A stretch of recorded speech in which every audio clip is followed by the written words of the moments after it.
Bonsoir à tous, ravi de vous retrouver pour cette édition exceptionnellement avancée en raison de la retransmission en direct du match Maroc-Libye à 19h. Voici les titres de l'actualité. À la mosquée Hassan Araba, Sa Majesté le roi Amir al-Mu'minin accomplit la prière du vendredi. Amir al-Mu'minin était accompagné de son Altesse royale le prince héritier Moulay Hassan. Sa Majesté le roi préside l'ouverture de la première session de la 4e année législative de la 10e législature devant les parlementaires. Un discours royal dans lequel le souverain appelle les élus à agir dans un esprit d'émulation pour servir les intérêts des citoyens et défendre les causes nationales. Devant la 4e commission de l'ONU, des pétitionnaires internationaux dénoncent les exactions du Polisario dans les camps de Tindouf et réitèrent la pertinence du plan marocain d'autonomie comme seule solution aux différends autour du Sahara marocain.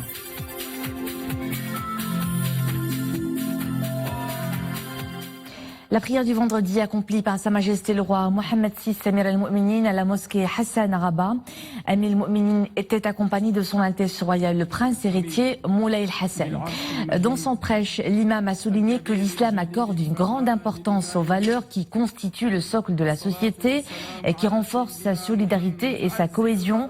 Parmi ces valeurs sublimes, le conseil qui occupe une place de choix dans l'échelle des recommandations divines, aussi bien dans la vie des individus que de la communauté. L'imam a ainsi noté que le conseil est un devoir qui incombe aux ulama et aux composantes de toute la nation.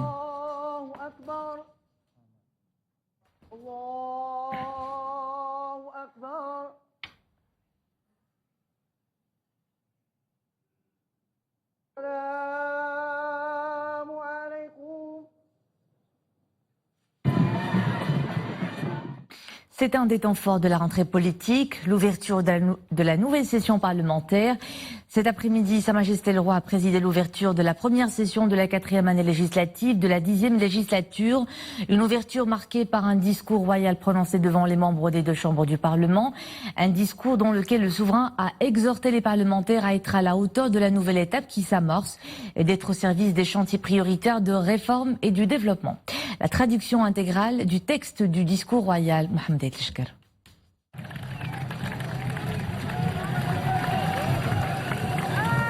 À son arrivée au siège du Parlement, Sa Majesté le roi Mohammed VI, accompagné de son Altesse royale le prince héritier Moulay Hassan et de son Altesse royale le prince Moulay Rachid, a salué les couleurs nationales au son de l'hymne national.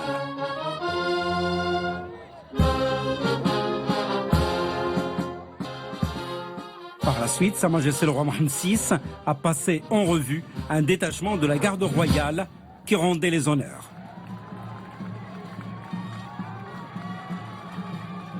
Le souverain a été salué ensuite par le président de la Chambre des représentants, le président de la Chambre des conseillers et de hauts responsables.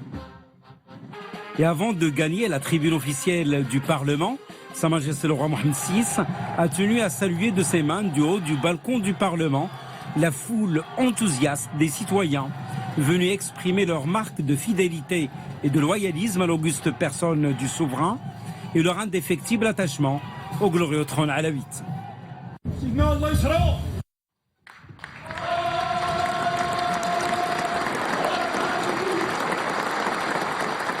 أعوذ بالله من الشيطان الرجيم. Après lecture de versets du Saint-Coran, Sa Majesté le roi Mohammed VI a prononcé un discours devant les membres des deux chambres du Parlement. Alhamdulillah, wassalatu wassalamu ala moulana rasulillahi wa alihi wa sahbihi. Louange à Dieu, prière et salut sur le prophète, sa famille et ses compagnons. Mesdames et messieurs, les honorables parlementaires, nous sommes heureux de présider l'ouverture de la 4e année de la présente législature. C'est pour nous l'occasion de vous rencontrer de nouveau, vous, les représentants élus de la nation. Du fait qu'elle intervient au milieu du mandat parlementaire en cours, cette année législative doit être marquée du sceau de la responsabilité et du sérieux. Elle a par ailleurs la particularité d'être éloignée du temps des élections généralement ponctuées de tension. Il vous appartient donc de saisir cette conjoncture favorable pour vous acquitter au mieux de la mission dont les citoyens vous ont investi. Votre devoir est aussi d'agir dans un esprit d'émulation constructive afin de servir leurs intérêts, défendre les causes nationales. Vous devez aussi aborder cette année législative dans la perspective de l'étape nouvelle dont nous avons esquissé les contours lors du dernier discours du trône. Si notre souci a été de définir les défis essentiels, ainsi que les enjeux économiques et développementaux majeurs de cette étape, la responsabilité de la classe politique, plus particulièrement celle du gouvernement, du Parlement, des partis politiques, est de réunir les conditions favorables à son aboutissement. Mesdames, Messieurs les honorables parlementaires, l'étape qui s'amorce dès à présent requiert une implication unanime fondée sur une confiance redoublée, une volonté ferme d'œuvrer dans un esprit de collaboration et d'unité.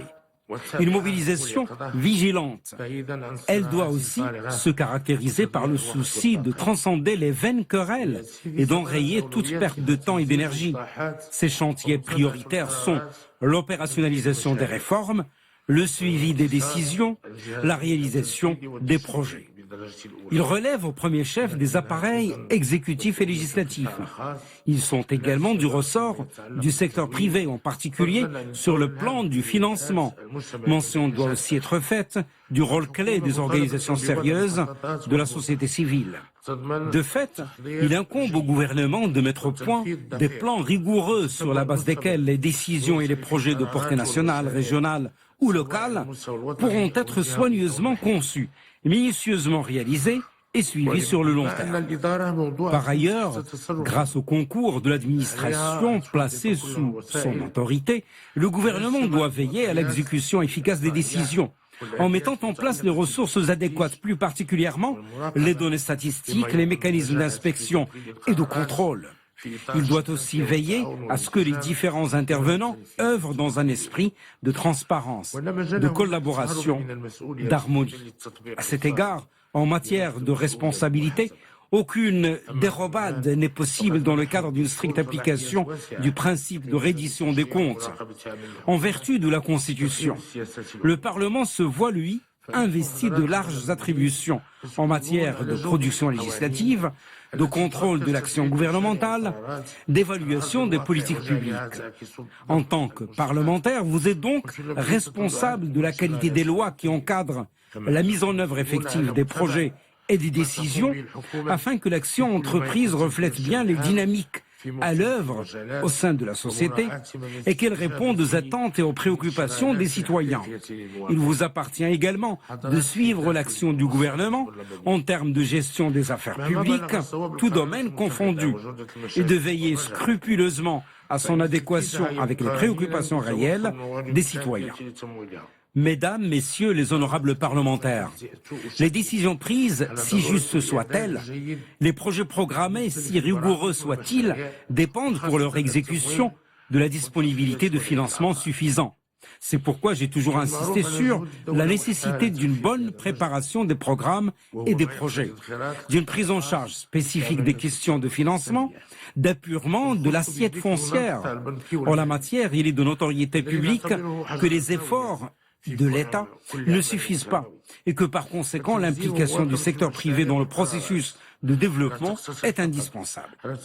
Nous faisons notamment allusion au secteur bancaire et financier qui constitue pour nous la clé de voûte de toute stratégie de développement. L'opérationnalisation et l'accompagnement des projets et des décisions vont au-delà de la conclusion formelle de contrats et la signature d'accords. Ces opérations supposent également un contrat moral, puisant aux deux sources de la raison et de la conscience. De ce fait, les différents acteurs assument une responsabilité partagée, chaque partie ayant l'obligation d'honorer ses engagements, de remplir ses devoirs.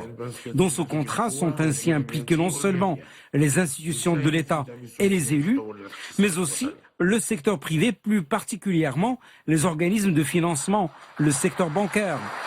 Le Maroc, Dieu soit loué, dispose d'un secteur bancaire alliant robustesse, dynamisme et professionnalisme, autant d'atouts qui lui permettent de soutenir la résilience et le développement de l'économie nationale. Par ailleurs, le système financier marocain fait l'objet d'un contrôle rigoureux de la part d'institutions nationales indépendantes, hautement qualifiées. Aussi, la crédibilité du secteur bancaire, la confiance dont il jouit, s'en trouve-t-elle renforcée à l'échelle nationale comme à l'extérieur. Son niveau d'évolution lui a permis d'investir dans nombre de pays étrangers, notamment en Afrique.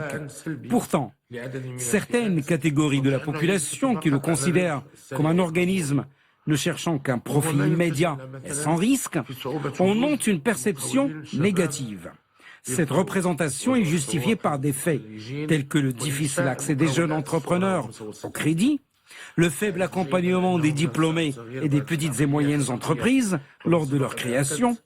Je mesure parfaitement combien il est malaisé de faire évoluer certaines mentalités dans le secteur bancaire. Dans le même ordre d'idées, j'ai déjà souligné la nécessité de changer les mentalités au sein de l'administration pour mettre fin à des comportements préjudiciables au développement et à l'investissement. Aussi, exhortons-nous le secteur bancaire national à un engagement plus ferme, à une implication positive plus vigoureuse dans la dynamique de développement que connaît notre pays. Cet effort doit porter spécifiquement sur le financement de l'investissement, l'appui aux activités productives pourvoyeuses d'emplois et génératrices de revenus.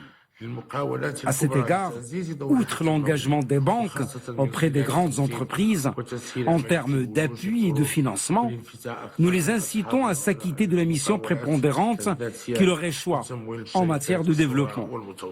Pour cela, elles doivent notamment simplifier et faciliter les procédures d'accès au crédit, s'ouvrir davantage aux auto-entrepreneurs, financer les petites et moyennes entreprises. À cet effet, nous invitons le gouvernement et Banque El Maghrib, en coordination avec le groupement professionnel des banques du Maroc, à œuvrer à la mise au point d'un programme spécial d'appui aux jeunes diplômés de financement des projets d'auto-emploi. Eu égard à leurs retombées positives sur nombre de familles et sur l'ensemble de la société, il convient de s'inspirer des expériences fructueusement menées par les organismes qui financent des projets portés par des jeunes, facilitant ainsi leur insertion socio-professionnelle. Notre souhait est que ce plan, dont je suivrai les différentes phases avec le gouvernement et le reste des parties prenantes, s'articule autour des axes suivants. Premièrement, favoriser l'accès au crédit bancaire du plus grand nombre de jeunes qualifiés, porteurs de projets et issus des différentes catégories sociales, pour leur permettre de s'engager dans l'entrepreneuriat et de bénéficier des meilleures chances de réussite.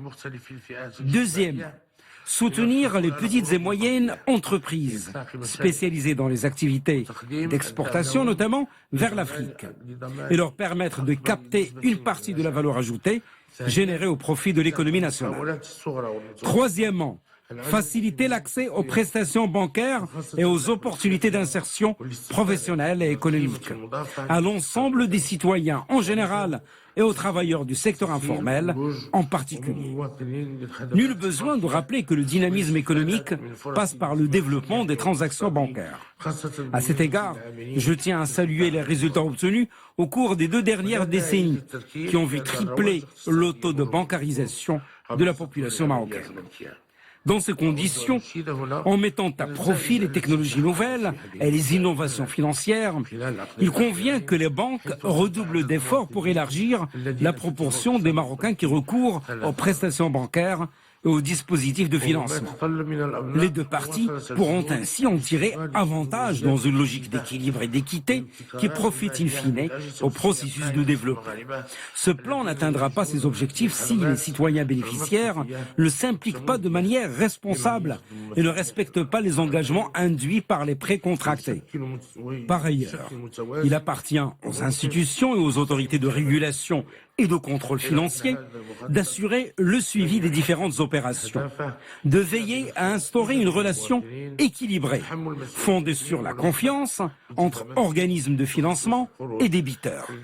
À cette occasion, je rappelle la responsabilité sociale qui incombe à l'entreprise financière, ainsi que sa nécessaire participation aux initiatives constructives, qu'elles soient à vocation sociale ou humanitaire, ou qu'elles visent la préservation de l'environnement, la promotion du développement durable. Mesdames, Messieurs, les honorables parlementaires, la construction d'un Maroc évolué et développé, la formulation de réponses appropriées aux préoccupations et aux attentes de ses citoyens nécessite la mutualisation et la mise en cohérence des efforts. De cette tribune, j'invite l'institution législative que vous représentez, l'appareil exécutif ainsi que le secteur privé, plus particulièrement le secteur bancaire, à s'associer à l'effort de développement national, à contribuer à la réussite de l'étape nouvelle dans laquelle nous nous engageons. Soyez que Dieu vous garde à la hauteur de cette étape qui requiert un sens élevé des responsabilités, un engagement fort, la volonté ferme de faire prévaloir l'intérêt supérieur de la nation pour que soit assurée la prospérité du pays et le bien-être de sa population. Dieu a dit, ô vous qui avez la foi, obéissez à Dieu, obéissez aux messagers et ne rendez pas vaines vos œuvres. Véridique est la parole de Dieu. قال تعالى يا أيها الذين آمنوا أطيعوا الله وأطيعوا الرسول ولا تبطلوا أعمالكم صدق الله العظيم والسلام عليكم ورحمة الله تعالى وبركاته.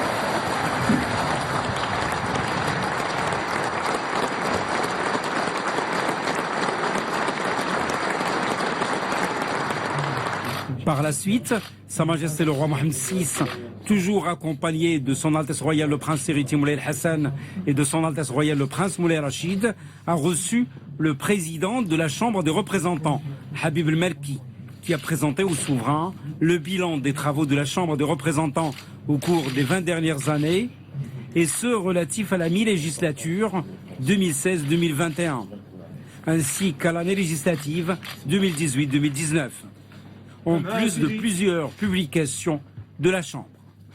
Sa Majesté le roi Mohammed VI a également reçu le président de la Chambre des conseillers, Abdelhakim Belchemech, qui a présenté au souverain plusieurs publications relatives au bilan de l'activité de la Chambre des conseillers au titre de l'année législative 2018-2019. Sa Majesté le roi Mohammed VI a également reçu Mustafa Ramid, ministre d'État chargé des droits de l'homme et des relations avec le Parlement, qui a présenté au souverain le bilan de l'action du gouvernement dans ses relations avec le Parlement au titre de la 3e année législative de la 10e législature. Sa Majesté le roi Mohammed VI a ensuite présidé une réception organisée en l'honneur des membres des chambres, des représentants et des conseillers à l'occasion de l'ouverture de la première session de la 4e année législative de la 10e législature.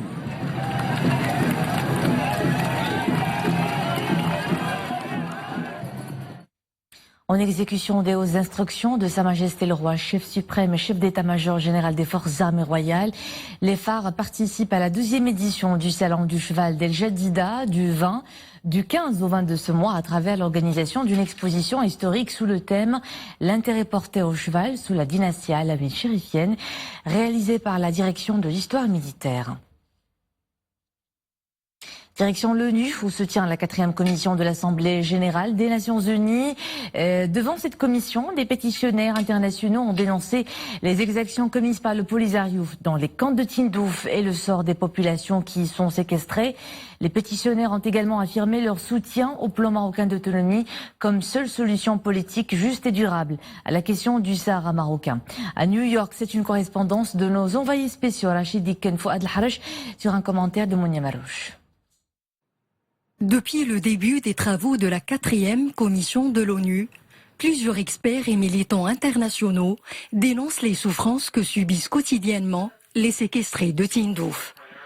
Des histoires dramatiques, de nombreux cas de disparition et de torture commis par le Polisario sont rapportés à New York. J'ai parlé des viols perpétués par les membres du Polisario au camp de Tindouf et aussi au bureau du Polisario à Alger. Et j'ai parlé de ce qui se passe des femmes qui sont violées, qui sont incarcérées dans les prisons à Tindouf et qui sont laissées là jusqu'à la mort. Je vais présenter l'ensemble de ces faits pour dénoncer solennellement, mais très fortement, l'atteinte aux droits humains que l'organisation Polisario, je vais rapporter cela devant les instances internationales, qu'on comprenne que cette organisation ignore totalement le principe même des droits de l'homme. Pour elle, ce concept est totalement étranger. Les pétitionnaires mettent également en avant le nouveau modèle de développement des provinces du Sud qui se concrétise à travers des projets d'envergure, dont à titre d'exemple, la double voie express Tiznit-Dakhla. Dans les provinces du Sud, l'essor économique sur le plan dynamique de la population locale, tout se développe pour avoir des solutions durables, crédibles, des structures universitaires, des écoles supérieures de haut niveau. Et ça nous a permis de comprendre que la réalité sur place permet de démontrer par les faits que tout ce qui est dit par l'appareil de propagande et l'idéologie ne tient pas. Le plan d'autonomie proposé par le Maroc demeure l'unique solution aux différends artificiels suscités autour de la question du Sahara marocain. Un plan qui redonne espoir en un avenir meilleur à l'ensemble des populations sahraouies. À la une de l'actualité internationale, la campagne pour la présidentielle en Tunisie s'achève ce soir. Le second tour oppose l'universitaire Kais Saïd à l'homme d'affaires Nabil Karoui. Le contexte est bien particulier. La justice a fait libérer Karoui qui était en détention depuis le 23 août pour blanchiment d'argent et évasion fiscale. Entre-temps, les législatives n'ont pas pu dégager de majorité. Le parti Ennahda de Rachid Ghannouchi est arrivé en tête avec 52 sièges, soit 14 de plus que Qalb Tounes de Nabil Karoui, classé à l'autre bout de l'échiquier politique. La saison des Nobel révèle le lauréat du prix de la paix 2019. C'est le Premier ministre éthiopien Abiy Ahmed qui l'emporte pour avoir été l'artisan d'une réconciliation entre son pays et l'Érythrée voisine. Le comité norvégien de ce prix reconnaît également tous les acteurs œuvrant à la paix et la réconciliation en Éthiopie et dans les régions d'Afrique de l'Est et du Nord-Est. Après le prix de la paix, le seul décerné à Oslo, celui d'économie donnera lundi à Stockholm le clap de fin à la saison Nobel. Retour à l'actualité du pays et cette escale à Casablanca pour parler de cet incendie qui s'est déclaré hier soir dans un entrepôt de bus de transport urbain situé dans la zone de Ma'arif. L'incendie a causé des dégâts à une douzaine de bus dont la moitié sont hors service. Aussitôt informés, les autorités locales et sécuritaires et les services de la protection civile se sont rendus sur les lieux de l'incident qui n'a fait aucune victime. Dire la jeunesse, construire l'avenir, c'est la devise du 3e salon maghrébin du livre qui jette la lumière cette année sur les défis de la transmission de la culture aux nouvelles générations. Près de 300 écrivains ont répondu présents à cette nouvelle édition. À l'honneur, le Cameroun et sa riche littérature nourrie de légendes et de contes. Rachid Latabi, Zakaria Mokimbillah. Initier une réflexion sur les mécanismes et les enjeux de la transmission des traditions, de la culture et du patrimoine. Des auteurs, des intellectuels et des décideurs sont invités à exprimer l'ambition d'une transmission lucide pour un monde meilleur. Le thème retenu traduit l'aspiration à penser le Maghreb que l'on veut transmettre et à l'ancrer davantage dans son environnement culturel et historique.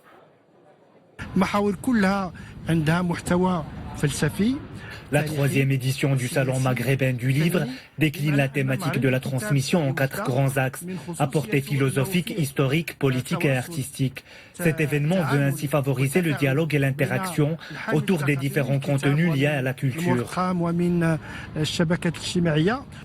Ce salon se veut un forum maghrébin international, ouvert sur différents courants de pensée. Cet événement fait du livre et de la culture un levier pour renforcer la dynamique de développement de la ville d'Oujda et de la région de l'Oriental, en capitalisant sur les atouts de la capitale de la région.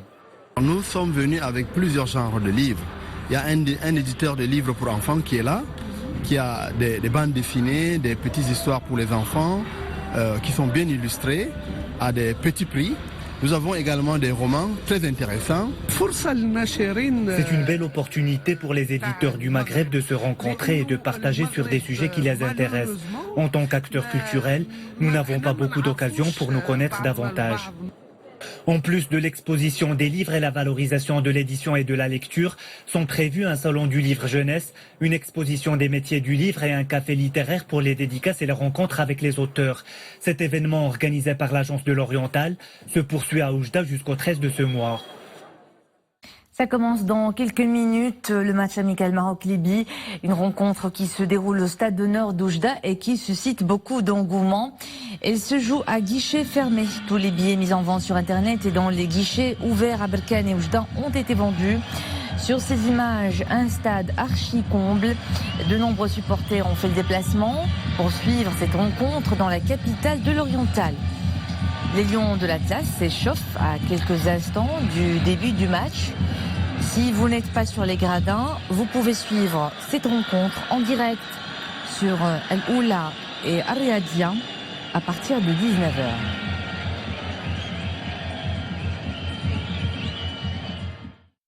Et bonne chance à nos Lions de l'Atlas. C'est la fin de ce journal. Merci à vous de nous suivre. Bonne suite de programme sur Al Oula. À demain.